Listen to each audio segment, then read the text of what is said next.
Hello, Zero AD community. It has been far too long, and I miss you guys, but the good news is I am back. I did force myself the other night to record a video for you guys, but it was a video of me playing live, and the quality was just not up to par, and I really, I don't know. Only the best for you guys is another way of putting it. Let's see, I wanted to open up a very interesting, a 3v5 sent to me by weirdJokes, and we have some very, very high rated players, particularly the team of 3. I'm very interested to see. For a game to be interesting and to have a setup like a 3v5, you know, like, it's gotta be freaking incredible, the performance that we're about to see by the team that had only 3 players on it. For them to have been able to actually put up, like, a decent showing against 5 players all at once, that's gotta be quite the show. So I'm very excited to check that out with you guys. Hopefully lag isn't too big of an issue. If it is, we may just have to switch things up midway through, but let's toggle this neat little trick to figure out which team is which. So we're gonna put team 1 up in the north. That's the team that has weirdJokes on it, and he has 2 seemingly mid-rated players on his game. So either he carried everything, but you know, against 5 players, like, you can't just have one great player. You really need to have everybody put together an amazing performance in order to, take on 5 in the south. And yeah, it's not like these players are bad. We have 1,500.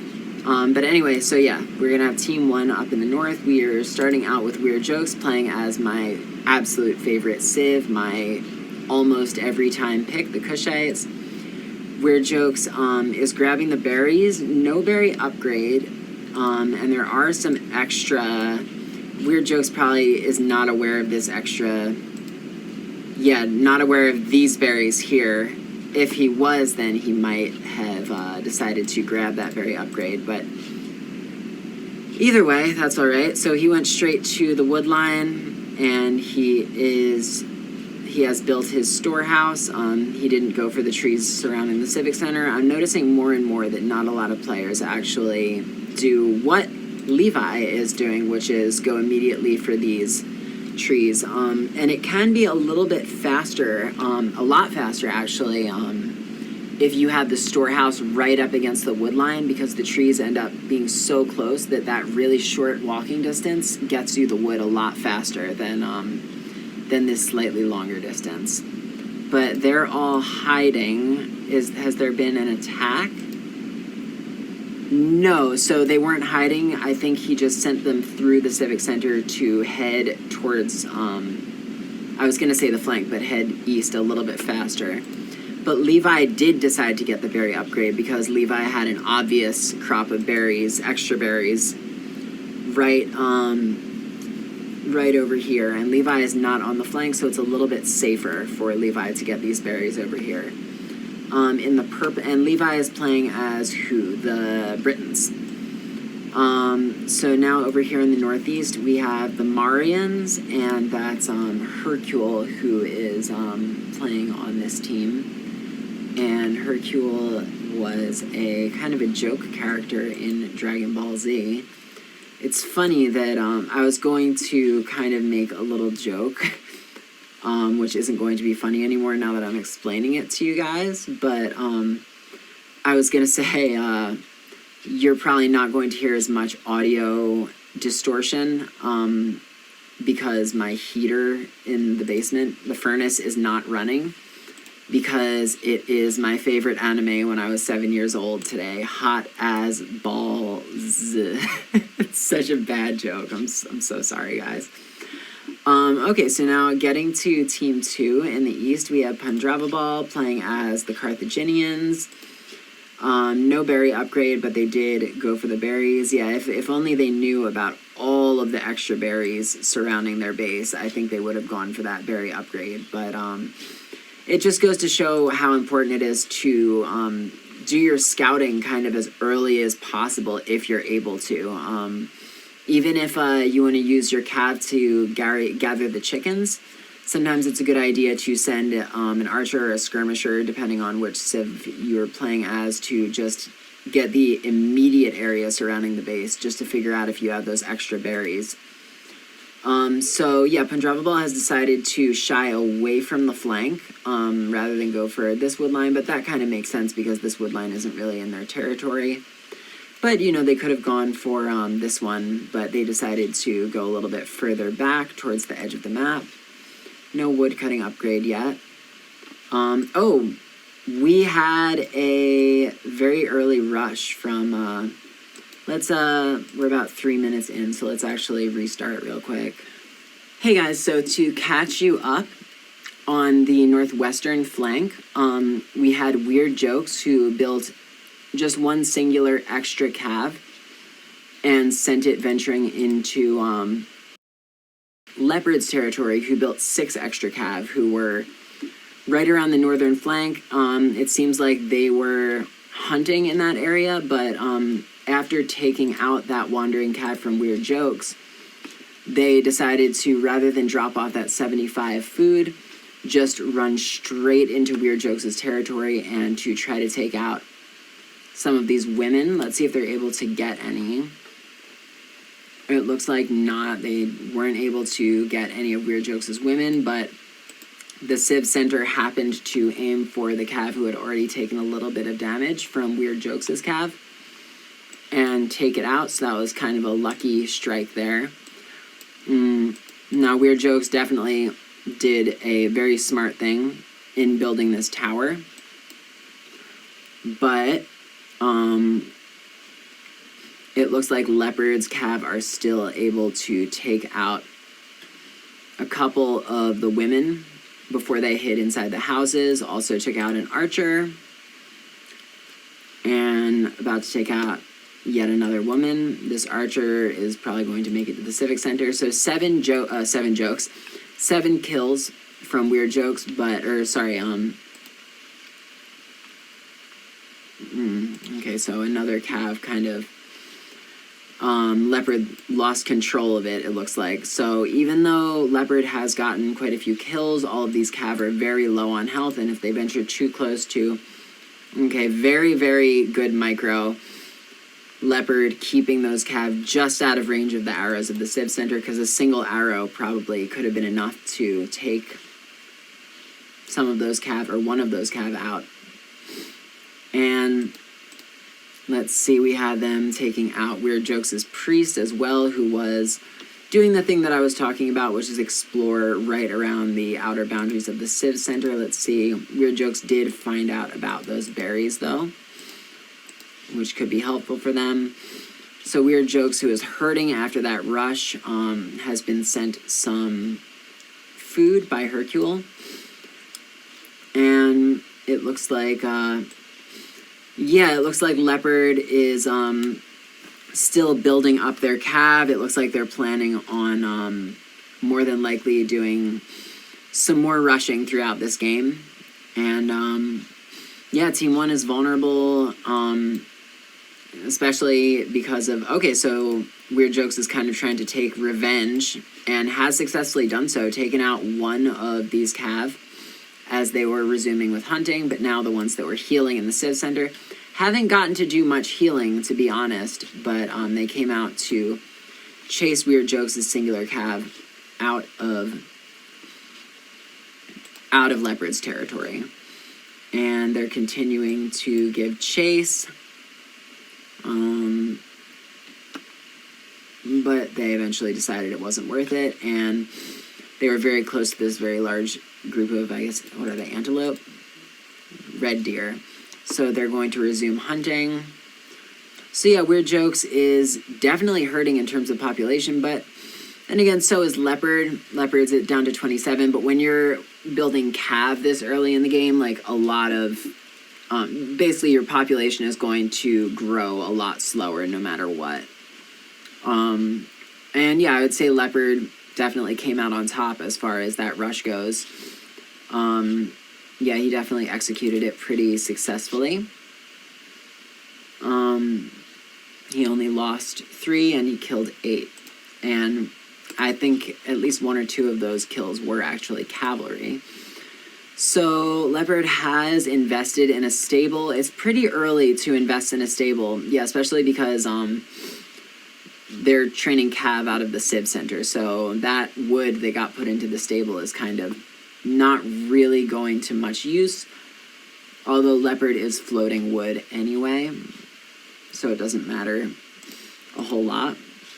We got a house being built over by this wood line to, you know, be an easy out for any women who want to, these 2 women who may have to run up in there if perhaps weirdJokes decided to try to take revenge. But yeah, let's continue looking at the other players. So it's crazy, though, before we do that, just to take note, Leopard now has 8 cav. Pandravabal, on the other hand, has 10 cav. So we really need to watch this flank as well. But let's knock it down to leisurely for the moment. Oh. 1 red unit up here. No, that's, yeah, Pandravabal did send their cav just to I guess, explore. But they decided to try to kill this woman, but now HerkEule's 3 cav are defending, and they were able to take out this singular cav from Pandravabal before it was able to take down that woman. Okay, so now let's take a look at smartse, 1321, one of the lower rated players of this game, but doing a very good job booming out their food eco, and also building a nice defensive structure with these houses, although it hasn't really stretched out far enough to be very effective. But I assume once we're a little bit into phase 2, which actually, amazingly, smartse's booming capabilities are, well, I wouldn't necessarily say booming because their population isn't particularly high. 52 for 6 minutes is actually pretty low. But they are already at phase 2, which is pretty remarkable. And with this many farms this early in the game, I'm sure their population will balloon pretty quickly. Meanwhile, Leopard is still growing their number of cav. And what do we have here? We have, okay, so being that Rigimaru is playing as the Marians, they're able to take these elephants all over the map and hunt.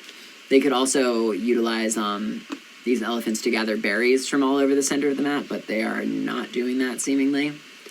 But yeah, it's amazing how quick Rigimaru has made it up to 85 population at only 6 minutes and 40 seconds into the game. They are housed, which is unfortunate, but that's the only thing holding them back. They are still the highest in the game out of everybody. And let's take a look at the final player, gmfnor. I've definitely seen this player before, and I hate pronouncing their name. I really don't even know what to do with that many consonants stacked on top of each other. But yeah, they're utilizing this woodline on the northern edge of their territory. They are playing as the Romans as well. And yeah, we talked about how Rigimaru is playing as the Marians. Let's hop up to normal speed. And hopefully I don't miss anything. But yeah, so... okay, perfect timing. We have Leopard bringing in a very large amount of cav, joined up with Rigimaru. They're doing a double team rush right into weirdJokes' territory. So far, they've only managed to get 1 kill, though. weirdJokes has done a very good job microing all of their units out of the way, and they pretty much have made their base almost devoid of soft targets. Civ Center is full, so they might lose these 2 women, but they're probably going to lose these archers as well. Maybe quite a bit of archers. They have 16 of them here. 16 is actually a formidable number, and weirdJokes is getting kills against Rigimaru. And who else? Leopard was also helping with this rush, but Leopard seems to have kind of jumped the shark. I don't know if that's the right terminology to use for what happened, but yeah, weirdJokes was able to kind of fortify themselves and defend against that rush extremely effectively and pop everybody right back out to keep booming out their eco without really being phased at all by those two players at once bursting into their territory. So that's some impressive shit, I gotta say. I see why weirdJokes sent me this game, but I'm sure that's just the beginning of the impressive shit that we're going to witness. Meanwhile, HerkEule and I think Team 2 is aware that weirdJokes is really the powerhouse of Team 1, and they've been really focusing their efforts on hampering weirdJokes' development. But I mean, yeah, weirdJokes is kind of hanging back third on their team in terms of population level, but it's not really that huge of a difference. In terms of population, Rigimaru is definitely doing best out of anybody. They're up to 110. It's interesting, I noticed they keep getting housed. Almost every time I look at them, they're housed, and yet they've still managed to ride ahead of everybody else in terms of population. Now, do we see anything else happening? Sorry, I'm kind of floating out in the middle of the map. I'm not really looking at anyone in particular. I'm just trying to anticipate any rushes that might happen. But HerkEule also playing the Marians, but not venturing out into the center of the map. I think so much of the map we're going to see throughout this game especially is just going to be dominated in all likelihood by Team 2. That, anywhere outside of these three players' territory is going to be a potential danger zone. But, so yeah, now we do have, HerkEule utilizing their Marians to, take both women, a group of women and cav around the outskirts of their territory, or I guess not the outskirts of their territory, but you know what I mean, just outside of their territory where this group of deer are, which the cav are hunting, right along with these women who are working on this berry bush, but they're dangerously close to this very large group of cavalry from Rigimaru, who is hunting in the exact same area. And we're going to see these two parties converge more than likely. And if Rigimaru is able to notice all of these women, then they could potentially get a lot of damage done. Okay, now I'm going to lower the speed because we do have a rush happening from Leopard going into weirdJokes' territory once again, eliminated a lot of these archers who were gathering wood in the southeast area of the territory. And I can only assume that HerkEule's women were taken out by... No, so HerkEule actually managed to get their women out of the way, and I just saw HerkEule got a kill somehow. But, yeah, Leopard going right in on weirdJokes' farms, but only to be met by a flurry of arrows. I don't know if retreating was necessarily the smartest move there, because we do have 16 cav up against only 11 archers. Oh, no, it would have been a little bit more than 11. At first, it was only 11, though. These guys had to... Well, no, they were on the mine, so they were kind of right there. Might have been the right move, getting the hell out of there. Nothing really crazy yet.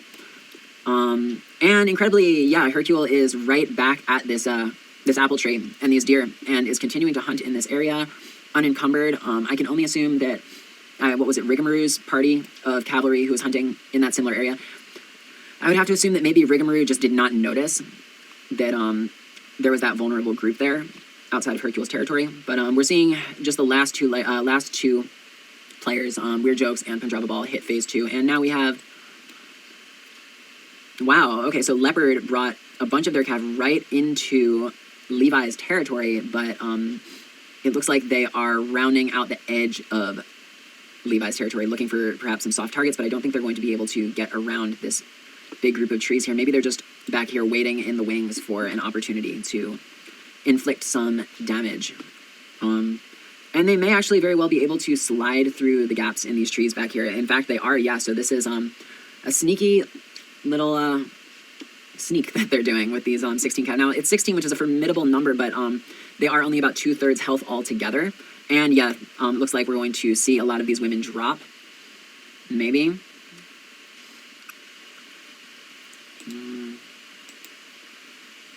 That's 2, 3, 4. I'm just counting their death cries. And, okay, so now we have 3 pikemen or spearmen. Yeah. They're not going to be able to... Yeah, they weren't able to take out any of the cav. Because they were just met with a flurry of spears or javelins so quickly before they were really able to land any hits in on the cav. And it does only take about 2 hits for a spearman to take a cav down, but they weren't able to get those 2 hits in. And yeah, so now we have a ridiculous number of skirms, I believe, on these mines, and yeah, Leopard does not want to mess around with those guys, but what he is doing is kind of keeping these cav in the general area for just in case. Just in case he sees some more soft targets, he's rounding out the territory once again. If he tries to cut between these 2 players, he's going to lose a lot of these cav, though, I think, because they're sharing a wood line right now, and pretty much all soldiers here, no women, so not a good place to try to attack, or even not a good place to try to escape. He really should have, well, maybe he is now, going all the way around the back. Okay, so... yeah, these are just foundations. Oh, okay, so very lucky. Leopard found a group of 4 women who were building houses and was able to take out, I think, 3 of them. Let's see. Yeah, was able to take 3 out of those 4 women out. Probably the only women in, the only women who weren't immediately surrounding the civic center of HerkEule's, he was able to get. Other than those 4, I suppose. And yeah, he's done a good job keeping these cavalry safe, despite the fact that they've been very far behind enemy lines for quite a while at this point. Now... oh, okay, they look teal here, but they're actually... it's the green over top of the purple creates that effect for whatever reason. I thought it was Levi's troops. But yeah, they're just providing kind of an annoyance. It's a very ballsy move on the part of Leopard, you know, just trying to take these houses. And yeah, just as I said that, Leopard is paying for it. 2 cav down, 3 cav down. Really just got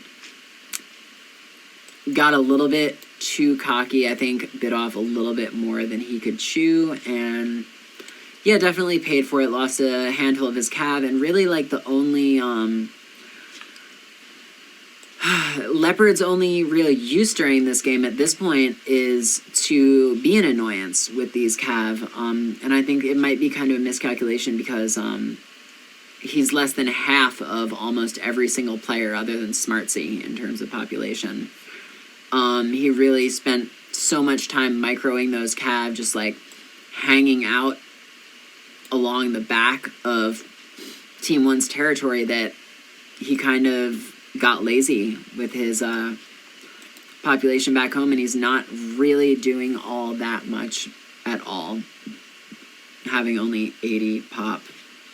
Now building 5 more cav, so still invested in his cav-centered strategy, and I think it is going to very much cost him, because if you look at weirdJokes, he's among the almost every player in the game, in the sense that he's more than double Leopard's population, and Leopard is on the flank. So yeah, Team 2 is going to pay when Team 1 is ready to mount an attack, and they're able to just plow right through Leopard's territory, potentially take over the civic center very easily, and yeah, just gain a foothold in the western, southwestern portion of the map. Not quite southwest, but you get the idea. All right, are these are smartse's calves. Smartse has see, smartse is playing it smartse because he has trained 20. I mean, it's interesting. I mean, he's trained 28 cav. Like, normally I would really say, which is one less than leopard. Normally I would say not one less than leopard's trained, but one less than leopard possesses at this very moment. Yeah, normally I would say if you are not, if you want to train cav and focus on cav from the very start of your game, it's really a better idea to what do you call it? Use them to use them for rushing, etc. Because cav can't beyond hunting. Cav can't gather resources, and hunt runs out pretty early in the game. And yeah, smartse just has a lot of these cav that are kind of just sitting around, not doing much, and they're archers, which could potentially be good for rushing because they have more range. But he's not using them now. If smartse had even if smartse had instructed his cav, and this is a strategy that I don't really see utilized super often, but I think has the potential to be very effective. If you tell your cav to, on a team game, if one player trains cav and tells them to guard the cav of another player, then potentially, as long as the cav doesn't die that you told them to guard, one player can micro a rush while the other player focuses on their eco and kind of just checks back. You know, doesn't have to micro as aggressively. So yeah, Leopard might have communicated how low they were in terms of population, and that might be the reason why gmfnor is helping to reinforce this flank.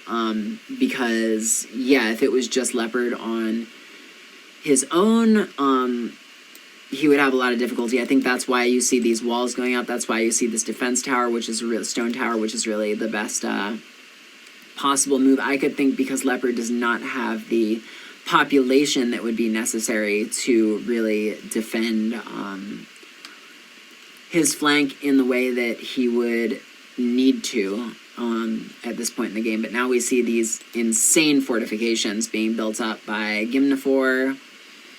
And we also see a huge group of 65, very interesting, 65 spearmen.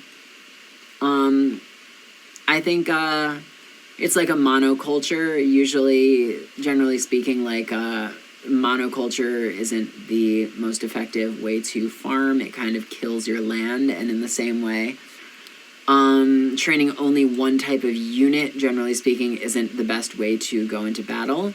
I mean, you could get lucky training that many spearmen or pikemen and see, I'm totally wrong because they have more archers than they do spearmen. They were just pulling up the rear. It's actually a perfect balance, I would say, almost. If anything, I would still say a little bit less spearmen are necessary in proportion to the archers. But yeah, weirdJokes is about to get a serious pummeling if Levi doesn't come to the rescue ASAP. Yeah, we have Leopard's cav. We have gmfnor's troops. Gmnfor is sending in skirmishers.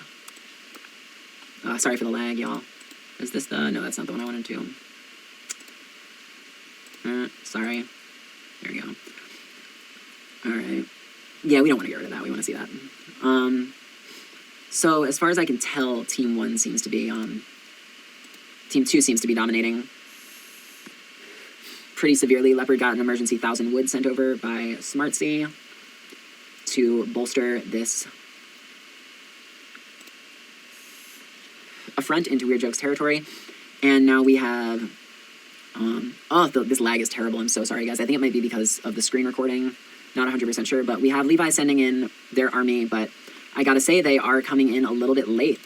The Rams are getting close.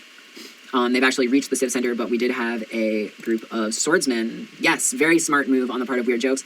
It looks like the swordsmen might have been inside of the Civic Center preparing for the potentiality of Rams arriving to try to ram that Civic Center down. And yeah, they were able to take out that first ram before losing the majority of those swordsmen, but they have now lost pretty much all of them. Levi is pouring troops into WeirdJokes' territory as fast as possible in an effort to mount a defense. Let's see how we're doing in terms of military upgrades.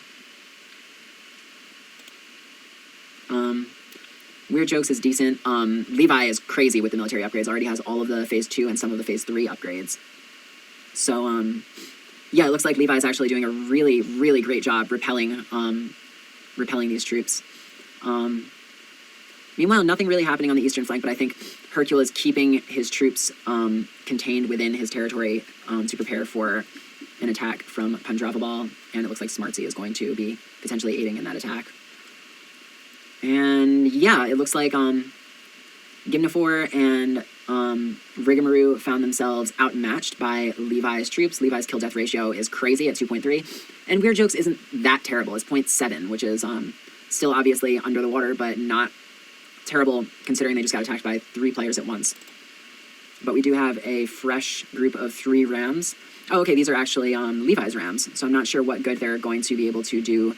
I think they might have been sent accidentally over into WeirdJokes' territory, but now they could very easily be destroyed by, well, not really, because Rigimaru really needs to focus mainly on Levi's infantry. But at the same time, the Rams they don't really have any use hanging out right up on this flank, kind of inside of WeirdJokes' territory. If anything, they could have kind of taken this route, because are these just skirmisher cav? I believe they're, yeah. So, yeah, not the route I would have taken with these Rams, but they are still on their way to their destination, which I suppose would be this expansion, or maybe a softer target would be Leopard's initial territory. And yeah, I think Team 2 are really paying for the fact that Leopard spent so much time in the beginning of the game focused on kind of rushes, which accomplished a little bit, but really didn't accomplish a whole lot. And because of that, they could have had 3 players assaulting WeirdJokes' territory, but they only had 2 and then some cav from Leopard. And not sure where these cav are going from Levi, but yeah, Levi has definitely successfully secured the area. And yeah, Rigimaru's troops have retreated into gmfnor's expansion area. I would definitely have a temple right around the front line if I were gmfnor, because that would give these troops an opportunity to heal up. They have taken a lot of damage. Pretty much all of the spearmen, it looks like, have been, for the most part, taken out. Let's see. Yeah, only 23 spearmen left of Rigimaru's. Pretty much only archers remain. I'm assuming those 23 spearmen are inside of Rigimaru's territory. But, yeah, because I only see archers over here.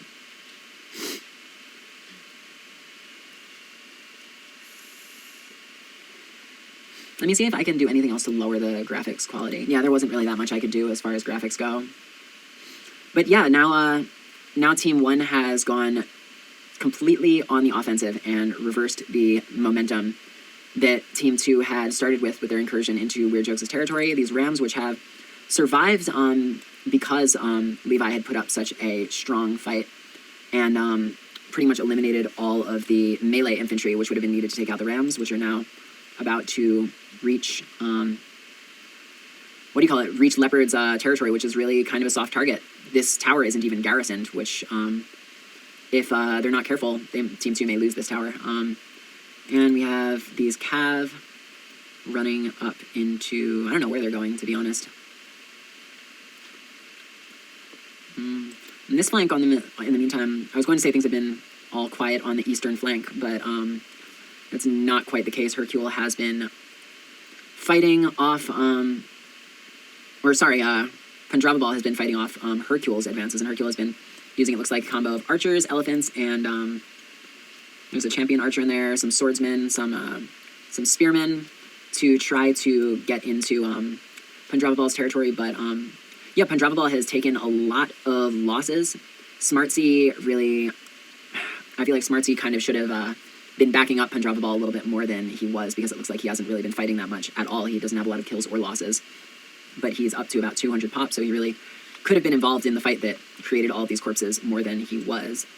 Meanwhile, we have 3 rams and a very large group of, looks like some kind of melee unit. Okay, skirmishers mixed with swordsmen. It's a decent distribution. I would say 30 and 30 would probably be a bit more effective. Generally speaking, you want a little bit more of the ranged and a little bit less of the melee, but swordsmen are kind of a little bit more balanced of a melee unit in terms of they deal more damage than spearmen and pikemen do, but they also have a little bit less of a defensive quality to them. So this could be a let's check over here. Yeah, so those 3 rams made it all the way to Leopard's initial civ center and took it out. However, we have the foundations for 2 military colonies, which Leopard was not able to build, but there is 1 military colony that they were able to build over here. And they're trying to build an emergency farm to try to recreate their food infrastructure, but there's really too many obstacles surrounding this military colony for Leopard to really be able to build more than just 1 farm, which isn't really going to do jack shit, quite frankly. So that might be why this 2nd military colony is going up. Yeah, so they weren't able to do a capture on this civic center, which would have been really, really amazing for Team 1. That's crazy. Wasn't Smartse the first player to reach Phase 2, and yet they're by far the last player, other than Leopard, of course, to reach Phase 3? Yeah, Leopard was really a victim of their heavy focus on rushing in the first half of the game. But yeah, we may have gmfnor turning things around. Yes, yeah, okay, so they didn't even have to destroy that civic center. Levai dropped it before they could do a capture. And this is going to be a serious, serious blow for Team 1, losing their the center column of their territory, and I would say maybe their strongest player in the form of Levai. I don't know, weirdJokes is probably the strongest player, to be completely honest, but Levai really was the reason that the initial confrontation swung back into Team 1's favor, and the reason they were able to turn their defense into an offense and knock down Leopard's initial territory. So now we have, I'm not quite sure what, okay, so we have 7, what type of cav are these? I'm not quite sure, but they are attempting to bust up weirdJokes' farming infrastructure with some degree of success. weirdJokes doesn't really have much in the way of defense, other than these farmers who are probably going to try to take out these cav, but now we have a very large army, well, not very large. We have 66 archers and 9 spearmen from Rigimaru, once again crossing over the northwestern flank into weirdJokes' territory, but now Levai is not going to be able to come to the rescue in the same way that he was earlier in this game. However, weirdJokes is maxed out in terms of population. Rigimaru is also maxed out. And Levai is, I'm not quite sure what's going on up here, to be completely honest. But yeah, let's see if weirdJokes is able to defend against this attack, because we also have, we have Levai's Ram, but Levai's Ram isn't really being put to much use, just hanging out by weirdJokes Civic Center. Leopard is still making effective use of this small group of cavalry. Arguably, maybe not. Well, amazingly, it looks like weirdJokes, well, I guess it's not that amazing, to be honest.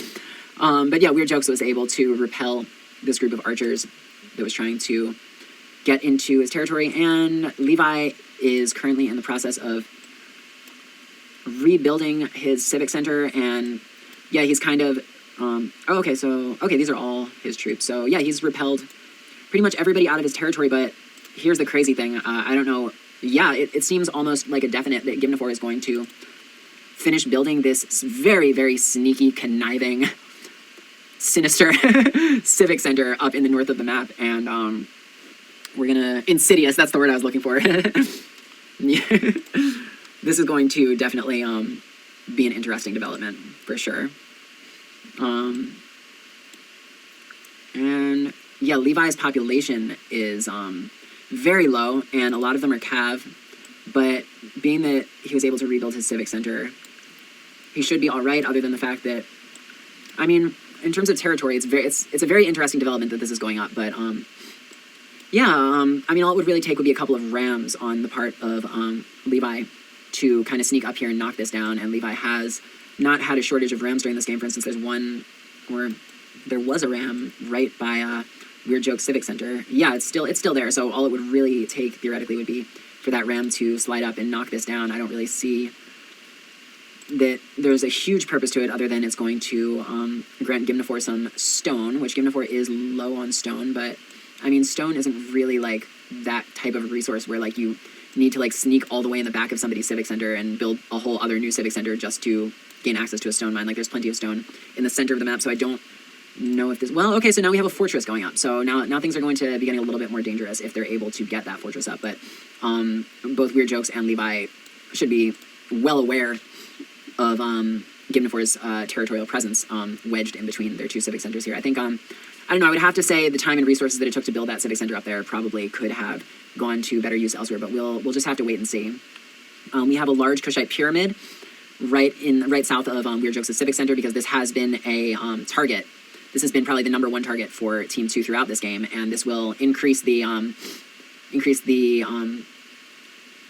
both the attack and the armor of anybody fighting in this really large circle around it. We also have an elephant stable going up for offensive purposes. And wow, okay, so we were about to have a civic center go up right on the flank, and this would have been a really beneficial territorial incursion on the part of Rigimaru, but just a few points short of 3,000. Weird Jokes and Levi were able to resist that, and it's now going down. Meanwhile, HerkEule has been steadily trying to push on the northeastern flank, and little by little, with his powerful Marian champion elephants, he has been able to push his way into this territory. And this fort, which was Pandravabal's biggest, most useful defensive structure, has now fallen. And on top of that, HerkEule has managed to take over this temple, which is going to be hugely important if he doesn't allow it to switch back under Pandravabal's control, which all he would need to do would be to garrison 1 unit in there, and then, a handful of units after that in order to stop that from happening. But he may let that slip out of his grasp. But I would say the far more important factor is that he has managed to knock down that fort. All right, now we have another incursion of rams and mixed infantry, very balanced, from gmfnor into Levi's territory, but I don't think Levi will allow his civic center to be knocked down again, although I could be very, very wrong about that, considering the fact that Levi has taken quite a beating, despite the fact that his kill-death ratio is still exceeding 1. He's still gotten more kills than he's lost units. His population has taken quite a beating compared to gmfnor's, which is fully stocked up, and now he's attacking from 2 different angles, albeit the northern angle is not really it's a very small number of units. But yeah, it looks like he had some units on the offensive, some cav who he ran back to his territory as fast as possible to try to defend his civic center from being knocked down once again. And is it his? No, it's yeah, gmfnor. I'm just gonna keep saying gmfnor, it's easier. So gmfnor's rams have reached Levi's civic center, and it looks like they're going to get it again, unfortunately. Yeah, meanwhile, whose elephants are all these? They look like they're Team 2. Yeah, it looks like these are Rigimaru's. Got a bunch of 6 elephants, and, well, 6 elephants and 23 cav. The elephants are strong, but Weird Jokes still has a pretty solid level of population. I'd say this could really go either way. We are in Weird Jokes' territory, though, and this pyramid definitely gives a strong advantage, but these cavalry are also very strong units, and they're also joined by some of Leopard's cavalry. And yeah, Weird Jokes also has trained some champions from the temple. They have the smaller temple, not the grand temple. So they have the axemen, who they were trying to use to fight off the elephants, but between the cavalry from Leopard and the elephants and infantry and more cavalry from Rigimaru, Weird Jokes is really taking quite a beating here. I don't see him really being able to defend against all of these animals trying to push into his territory. He's definitely doing his best, but yeah. Meanwhile, however, in the east, all of HerkEule's hard work has paid off. smartse has not been able to help. smartse has not been able to effectively enough. Oh my god, that sentence was so bad. yeah, between smartse and Pandravabal, they weren't able to keep Pandravabal's Civ Center from finally dropping because of HerkEule's incessant attacks. And HerkEule did end up managing to garrison that temple at the very last second, although, hey, I mean, it's still doing temple stuff. It's still standing at 73 hit points, amazingly. And yeah, it's now like firmly in the territorial control of HerkEule. So yeah, what do we got? weirdJokes Civic Center is still up and running. Hang on, I just want to. And yeah, it seems to be like literally a million times better. So yeah, it's unfortunate that I can't really get internal audio, but it's not gonna sound that bad, to be completely honest. We do have a fort going up on the western flank. And once again, the tides have turned a bit, and we have the offensive role being taken over by Team 2, who are attempting to push back into weirdJokes' territory. But yeah, when both teams have all of their military upgrades, which is mostly the case except for the fact that Leopard has pretty much no military upgrades, which kind of goes to what I've been saying about Leopard focusing way too much in the early and mid game on kind of like mid rushes. They have pretty much no what do you call it, upgrades because of that. But yeah, Levi and weirdJokes are putting up a really good fight against these three players, against Rigimaru, gmfnor, and Leopard, whereas HerkEule has, by himself, pretty much been able to successfully take on Pandravabal and smartse. Pandravabal has managed to rebuild their base in this tiny little area of territory that they were able to hold on to in the far east of the map, but they are in a similar situation to, I think, the situation that Leopard was in a few minutes ago, which was the second civic center that they had. Well, it was a military colony. They couldn't really build many farms around it, but they've been doing their best. They did build a farm set here, and they have 3 farms here, but yeah, the situation's a little bit more dire for Pandravabal, who has really no space for farms at all. So what are his options? I mean, maybe a farmstead here and some farms around that. But not really, because we're going to be taking arrow fire from something. I saw some arrows flying in from somewhere. But yeah, I guess a corral would be an option, like weirdJokes has been utilizing. But I think really, let's see, Pandravabal, yeah, pretty much completely out of food, down to 53 pop, desperately trying to build up this fort to defend what's left of this tiny slice of territory. But now smartse's base has fallen under HerkEule's control, so HerkEule really has dominated in the eastern portion of the map, taking on Pandravabal and smartse, 2 players who just cannot compete. And yeah, it's not going to be difficult for HerkEule to take out this little bit of territory that's still under the control of this bit up here. It's under the control of Pandravabal, who is down to only 60 population. Meanwhile, we have an attempt at another civic center.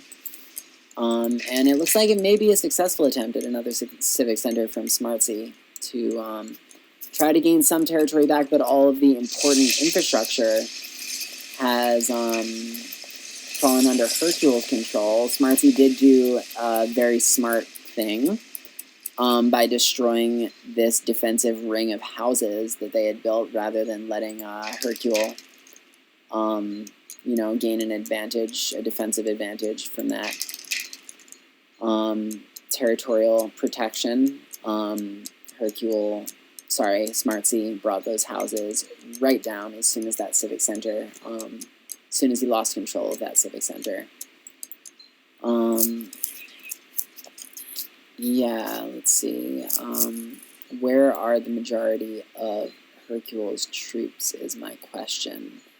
Looks like this is their biggest contingent of troops who are ready to do battle, and they have zeroed in on this last little bit of territory. Pandravabal, the only thing that Pandravabal has working to their advantage is this fort that they did manage to get up, which did expand out their territory a little bit more. But they really don't have anything that could feasibly allow them to defend against this very powerful, well-fortified group of, what do you call it, of HerkEule's troops, which interestingly includes 6 slingers. Now, that's interesting. So HerkEule is playing as the Marians. I did not know the Marians could get slingers. That's really confusing to me, to be completely honest, because HerkEule is definitely playing as the Marians. I've never seen the Marians get slinger mercenaries. Am I just being slow right now? I don't know what's up with that. I would have thought those would be Carthaginian units. Or Persian? One or the other. Probably Carthaginian, because Carthaginian have the 2 different mercenary camps that they can build, I think. 2 or... yeah. I was going to say 2 or 3. I think it's just 2, though. Briefly, HerkEule lost control of this temple that we were checking out earlier, but got it back. Now, over in the... okay, so now... okay, interesting. Very large contingent from Leopard. Okay, so Leopard may be working somewhat of a redemption arc, although this seemingly formidable group of 45 cavalry, let's remember, is not backed up by anything but pretty much phase 1 military upgrades. And they are running on less than half of their total HP, so I really don't see how much of a fight they could feasibly put up against HerkEule's robust army, which, yeah, they have that max pop of 220 that the Marians get, so... not to mention a hero. It's just a healer hero, so it's not really giving any buffs to the troops surrounding it, but I'm sure it's helping them to heal up much faster than they would be otherwise. And yeah, Leopard's cavalry were kind of just tourists on the eastern end of the map, it would seem, and they're now heading back into the west to perhaps provide some kind of backup on this western flank.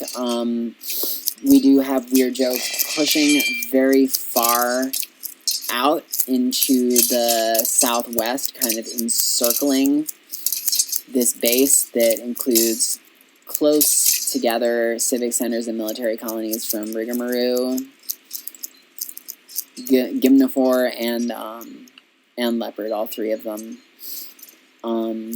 But it's kind of, everything is kind of scattershot in this area, to be completely honest. We did have this military colony from Leopard, which weirdJokes has now taken over and made into his own, And let's see, if Leopard loses this market, it could be a really serious blow against him. I think it's his only one that he has.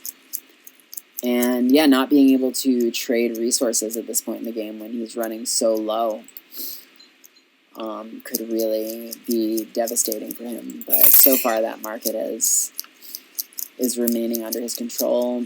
weirdJokes has successfully taken over this defense tower, which really should have been garrisoned with at least one unit, but it really wouldn't have made that much of a difference. And we have a temple going up, which could be used to train those really fierce champion axemen, and just to heal both Levi and his own units very far, almost what you would call beyond the front line, because his territory now pushes so far out into the southwest along the edge of the map.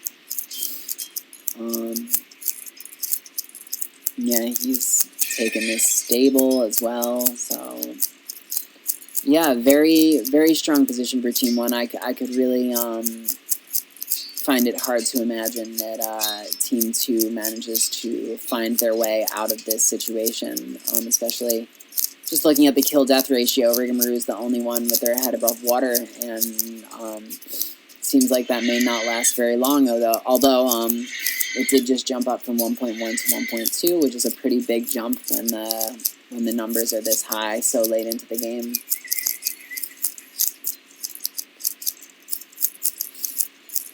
Yeah, and we have, once again, these seemingly formidable cav from Leopard gallivanting about the map, attempting to take out some of the women, I guess, around weirdJokes' Civic Center, which very well may go down because we do have, yeah, okay, so this is, I think, the first time during this game that they've finally managed to knock this CC down, but just a little bit too late now that this military colony has fallen under the control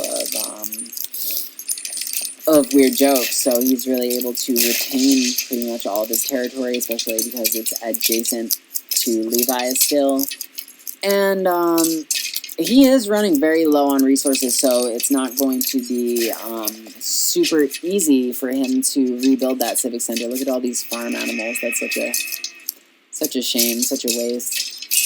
We have an army camp going up on this flank, so yeah, gmfnor in particular is really slugging it out. And where are Rigimaru's troops? Looks like Rigimaru is trying to rebuild. Let's see who has will to fight. HerkEule has will to fight, so... And do we have a resignation? Is that... I see a lot of Gaia buildings, but I don't think anyone has resigned. No... Okay, wait, no, it looks like, what's his name?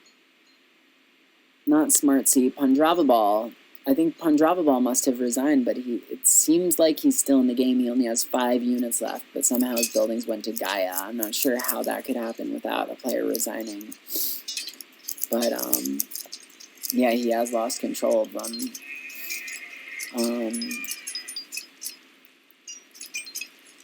Yeah, let's see. weirdJokes is still pretty much maxed out in terms of population. I think the issue there was he was pushing very far into the western area of the map south of his base, and he had his troops just spread a bit too thin, and that's why he was not able to defend that CC when the Rams came ramming in. I had to plug my phone in. Hang on 1 second.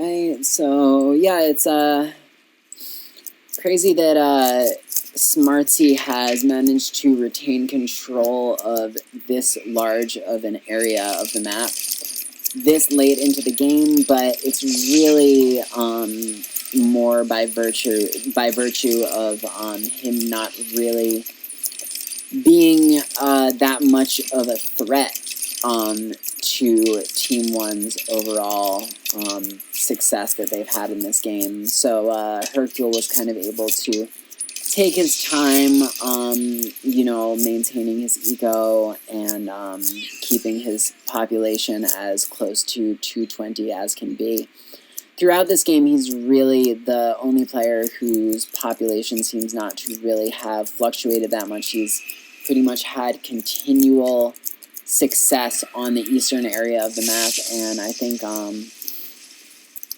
kind of watching HerkEule and the level of success that he's had throughout this entire game is kind of something that could have been a clue as to the nature of how this game would proceed overall, because every other player on both teams has kind of swung about in terms of how well they were doing, winning, losing, etc. Except for HerkEule, who was one of the, you know, core 3 players on Team 1, who has had a successful go of it pretty much for the entire game from beginning, middle to end. So, yeah, that kind of is a good indicator of where each team would end up by this point. And of course, we saw a few seconds ago, what's his name? I already forgot his damn name. Red. Red has literally lost every single unit. He didn't even resign. And I think, yeah, it's interesting. Pandravabal has kind of been in that spot for a while already, but he does happen to have a civic center hanging out down here. I don't really see anyone nearby it, though, so I'm not sure where his 14 units are. But oh, I see, he's training 10 of them still currently, so there's 4 only hanging out somewhere. I don't know. Okay, so interesting play from gmfnor, trying to maybe take over this fortress or do something unexpected in the southeastern portion of the map, which is really the whole eastern portion of the map is under HerkEule's control, so HerkEule can only do, you know, he can only defend so much of that at any one time, and I think gmfnor was trying to take advantage of that fact and trying to take over some of his territory, but he happened to have a very large army right around the corner that was able to kind of chase him off. In the west, we have weirdJokes and Levai just steadily pushing further and further, little by little. We have a Kushite elephant from weirdJokes knocking down this tower, and gmfnor's Roman Civic Center is still standing. This Civic Center was really the strongest, the strongest, most fortified area throughout the entire game that allowed Team 2 to really hang in there for as long as they were able to, because really from the beginning, I think it's hard to say, it's hard to come to any conclusion other than Leopard kind of doomed Team 2. He kind of signed their death warrant from the very beginning, when he just spent so much time focusing on his cav and micro and running them around the northern, you know, edge of the map, trying to get little kills in here and there wherever he could, trying to slow down the development of weirdJokes, who really just trudged along in spite of all of that, because when it comes to a player with a 1900 rating, one of the best in the game, it's going to take a little bit more than that to really be very effective in hampering their development, and you can't just try to, you know, win the game off of rushes early on, because a player like weirdJokes is really just not going to be intimidated by that. And yeah, if leopard had, you know, been rushing and also had a really strong eco to back those rushes up and, you know, carried on into the mid game and really managed to fortify their base, or not even necessarily fortify, but just to build up, you know, more of a population than that initial attack that was led by, what do you call it? I think gmfnor and the other one in the west. That initial really strong affront into weirdJokes' territory, if that had been backed up by even something half as strong on the part of leopard, then that 3 against 2 could have kind of swung things for Team 2 kind of early on. And then they could have dealt with HerkEule after really, you know, maybe capturing weirdJokes' CC, or, you know, like sniping him out kind of early on in the game. But because leopard kind of just put all of that energy into cav and into rushing, it was up to gmfnor to build this like very, very well fortified, intense, you know, structure on the western flank. And you know, it was up to gmfnor and the other one, their constant attacks on weirdJokes to kind of keep Team 2 in the game for as long as they were able to. And yeah, I would say also one of the big problems was red just really was not backing up the other player who HerkEule was attacking. It's so funny that I forget all of their names this fast. But yeah, in the East, red wasn't able to defend against HerkEule, help the other player on the flank defend against HerkEule in the way that would have really been necessary. So that player had to defend against HerkEule. And they did a very good job of keeping HerkEule at bay for a really, really long time, pretty much with no help. While gmfnor and the 2 players on Team 2 in the West just tried and tried and tried to push into weirdJokes' territory. But yeah, and it was also really amazing when they knocked down Levi's CC, I think twice or once, and then almost did it a second time.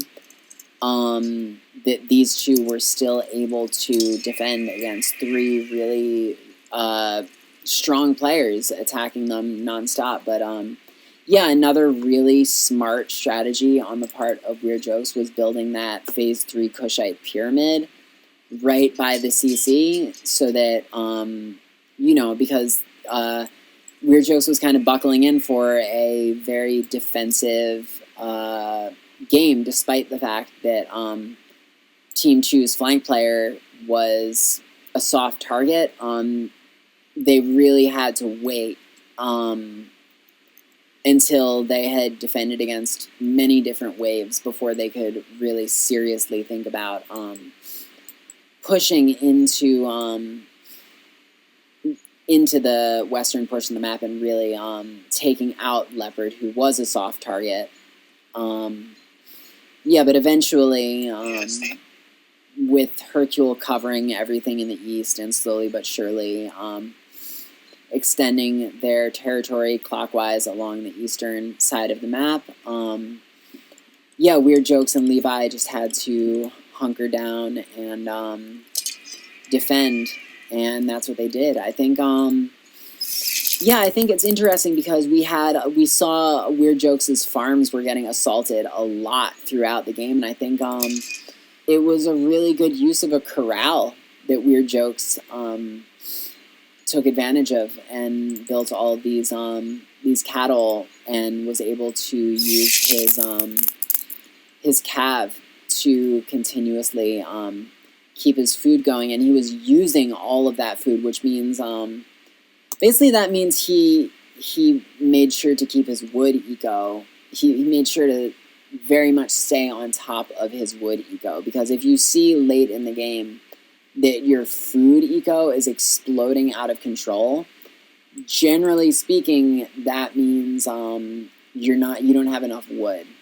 Because if you have tons of food and your wood is like consistently like 3K and less, that usually means you're not you're not getting enough wood to actually use the food, or you don't have the the barracks and the stables that you need to continually reinforce. So yeah, very, very fun game to watch. I would assume that HerkEule has the highest score, 32,000. Yeah, HerkEule has the highest score by far, because it was pretty much him against, let's see, who was it? Pandravabal in the east of the map.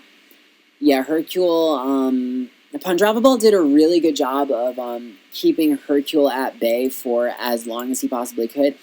I would say smartse's backup that he really needed to provide against HerkEule for Pandravabal, I would say smartse really was a bit tepid in terms of the backup that he provided. You see his score kind of steadily climbing throughout, but it's pretty much the lowest other than Leopard, who we talked a lot about how Leopard was, you could see actually for a moment, like, it's kind of what I was saying, like, for a very short moment in the beginning of the game, it appears that Leopard had the highest score, because Leopard was all about cav and rushes and whatnot.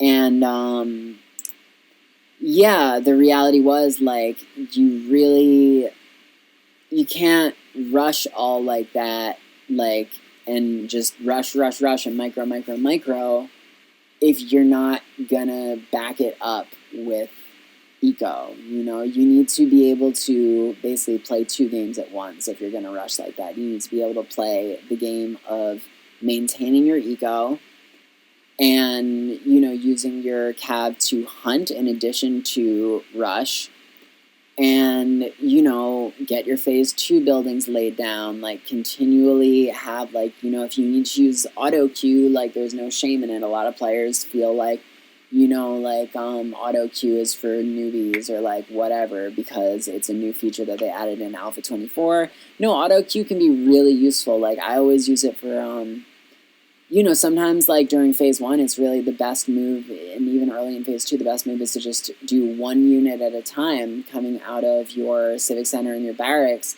so that you float enough resources to get the upgrades as early on as you can, and then, you're getting you have resources coming in that much faster once you have those upgrades, and then you can move on to doing, like, large batches and whatnot. But yeah, like, bottom line is, like, if you aren't confident that you can eco while you rush, then just eco. You don't need to rush. It's a little bit more fun sometimes to play in that way, but yeah, it's incredible watching the Lions meet, cross, and then watching Team 1 kind of eke out a victory there. But yeah, I think really if you watched HerkEule's progress throughout the game, that would have been the tell. That would have been, like, the giveaway that despite Team 1 obviously having less players, that they were going to come out on top, because even if after wave after wave after wave, gmfnor and Leopard, I mean, mostly, let's be real, gmfnor and Rigimaru, even if they had eventually managed to take out weirdJokes, which they did eventually manage to take out weirdJokes' Civic Center, but by that time, HerkEule had just done so much in the East that it was kind of over at that point, And now if they had sniped out weirdJokes early on, which I think they could have done if Leopard had kind of done a little bit better of a job at, maintaining eco and, like, actually, like, playing the home game and, like, advancing through the ages, Age of Empires, but you know, advancing through the what fucking town phases.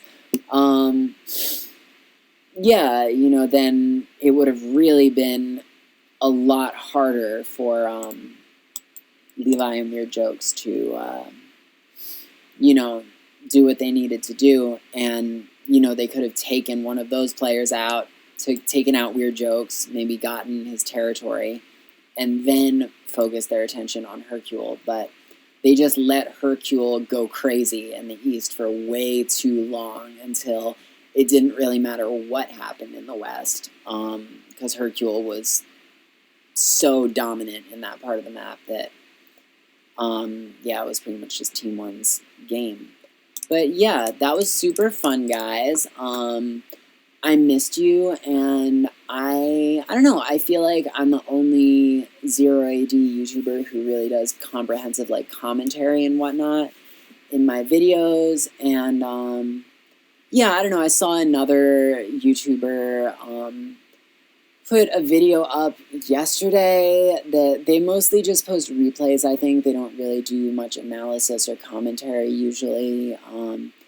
But yeah, I saw them post like a really random 0AD video with like some unrelated stuff kind of attached onto it yesterday. And it kind of made me feel more of a responsibility to the community to, you know, provide videos that,